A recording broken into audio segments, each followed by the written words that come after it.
everyone, my name's Charlotte Barrett and today I am your host for today's episode, and I want to talk to you about the expectations versus reality of starting an online business. Now I don't know about you, but when I started my business and me and Grace went into partnership, I had this big fantasy goal that starting a business was going to be so easy, so amazing, it was going to make tons and tons of money, I would have been on my yacht by now and all the good things would have happened. I would have had dream clients, I would have been able to quit my job as soon as I started. It would have just been a beautiful experience. However, the reality versus the expectations are completely different.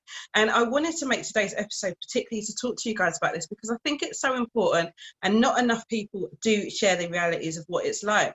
For me, I believe that when you go into something, whether it be business, anything else, when you have a clear understanding of what to expect, you are not going into it without any shock, any surprises, which means you're going to feel better equipped for the journey you're about to take on, right? So this is why today's episode was so important for me, because I don't think enough people share about the good, bad and ugly. Yes, having a business is absolutely amazing. It's been life-changing for me, for Grace.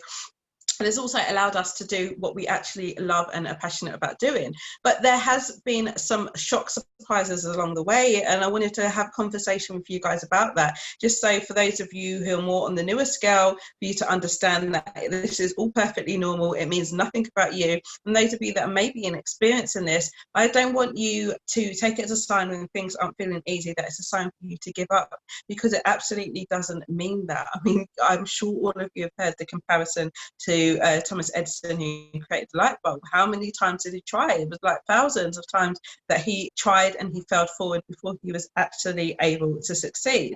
And I think throughout life, and as we're reared, as we, children, we start to be ingrained with society's values. We go through school, education system, driving, all of that good stuff, college, uni, whatever it may be, jobs. We are always conditioned to feel like failure is a bad thing. And when you come into entrepreneurship, actually it's completely the opposite. So I've heard someone liken this to before, and I really love this analogy. Like, business is basically just a life lesson of a life of lots of lessons.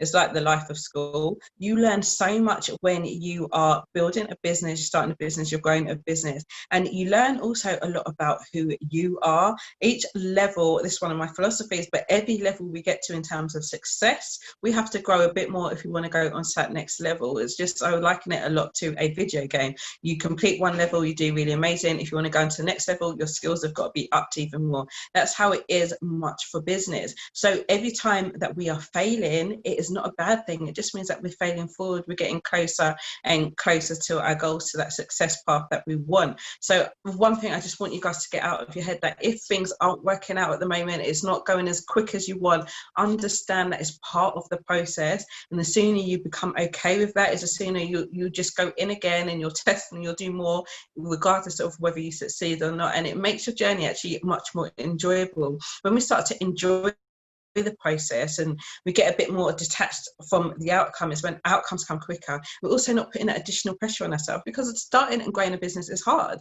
There's no fact about it, so why make it harder on ourselves as well? I recently put a post out, I don't know how many of you have seen it, but I was talking about the fact that business isn't going to feel easy all the time. It's not going to be easy. And when we get that misconception out of our head, again, we are on the path to making the moves that we need to with a lot more freedom, because not every day we're going to be in that state of, yes, we're in flow, everything feels aligned. It's not always going to be like that. And particularly when we're starting our business, we are just going to have to literally like roll our sleeves up. We're going to have to get down in the trenches, and Grace and I are always still doing this, and go and do the work. And there's nothing wrong with doing the work. Hustle is not a absolutely bad word. I talked about this. Some people are like, hustle. But when you're starting a business, just like you need to put momentum in getting a ball up a hill, you need to go out there and hustle. You're going to need to go out and share who you are. You're going to need to send messages, follow-up calls and things. When you get that momentum and you're doing that consistently, that's when things start to feel a bit easier and they flow. So I want you to understand that it's not always going to feel easy. And also building and growing a successful business, it's going to take as much strategy as it is mindset work, doing the work on yourself, so that you're equipped to receive and build that business more. So those of you that have been probably tainted with the notion, if you just come into the online world, that everything's just going to feel great and easy, that you can manifest everything. Yes, manifestation is absolutely true, but there has to be, go hand in hand with that. You're going to have to know that you're going to need to do some of the work.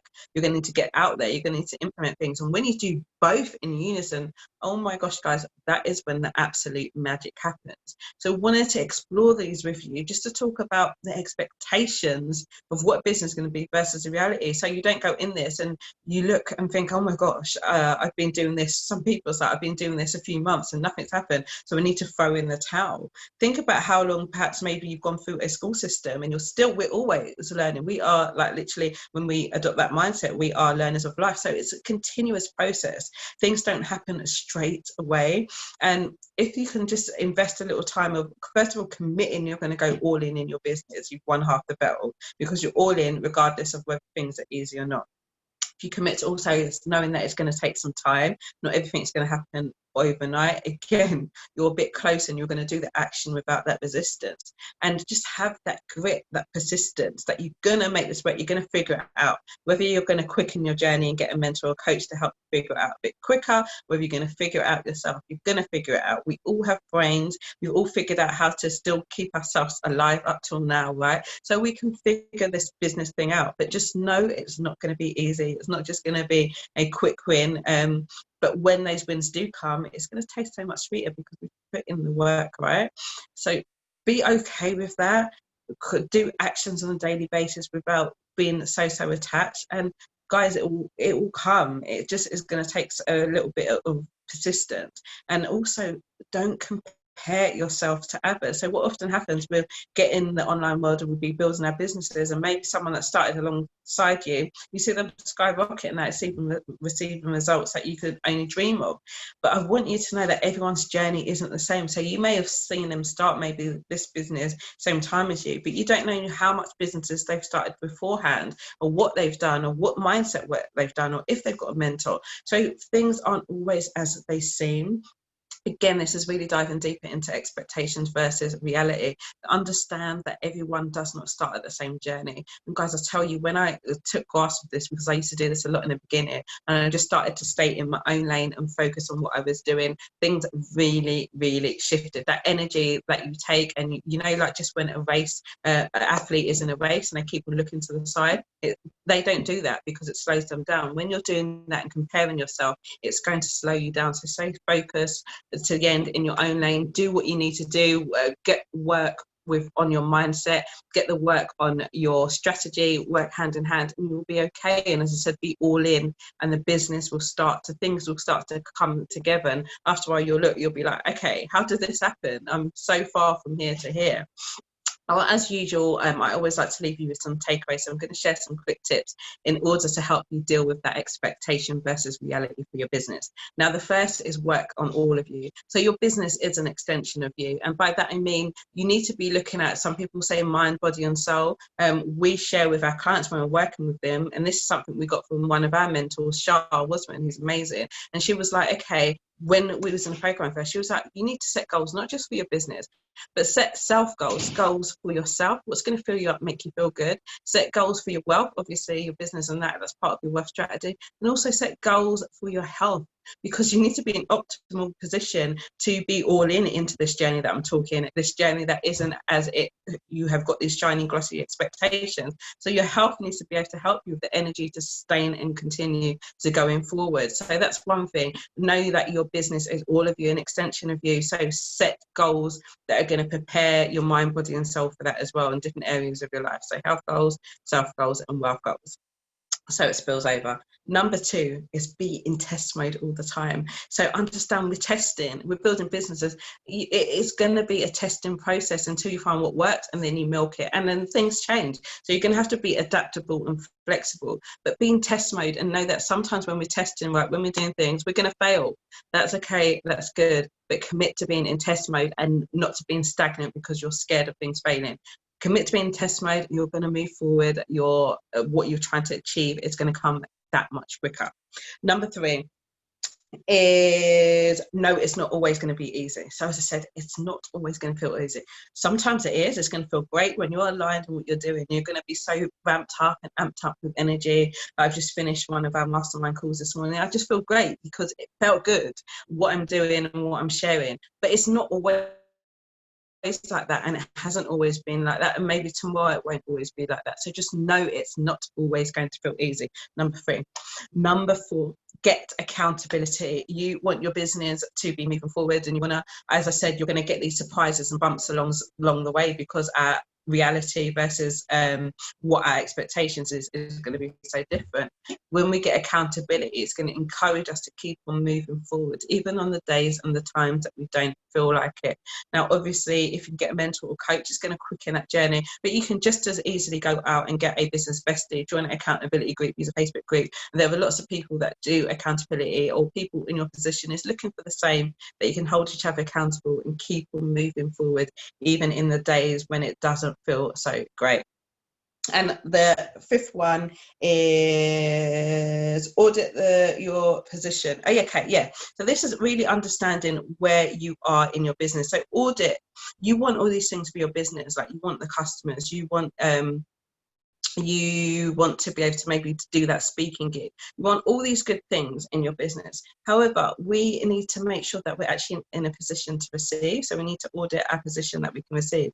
So what I mean by this, sometimes we'll be working with clients, they're like, yes, I want X amount of customers. So I'm like, well, if you had those customers right now, you want 20 customers right now, could you even manage them? Do you have the capacity in your diary to even do that? Have you scheduled out time? Do you, sometimes I'll be like, I want these sales, I'm trying to sell this, but no one's buying. I'm like, okay, do you have a sales process in place? Do you even have a way that people can pay you, as simple as even setting up your PayPal me link, your business link? Audit all these things in your life and make sure that you're in a position to receive what it is you actually desire for your business.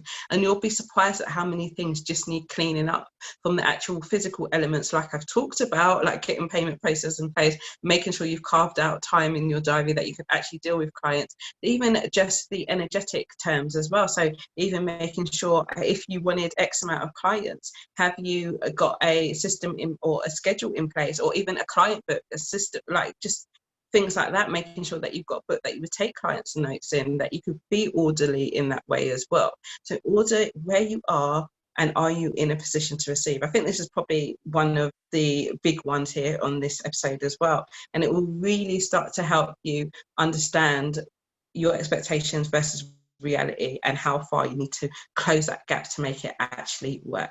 Now, I hope you've enjoyed today's episode. I've enjoyed sharing this and giving these takeaways with you. I'd love for you to share comments, get back to us what has resonated with you the most. And I look forward to jumping on another session with you real soon. Take care. I've been Charlotte Barrett, your host, and take care. Bye-bye.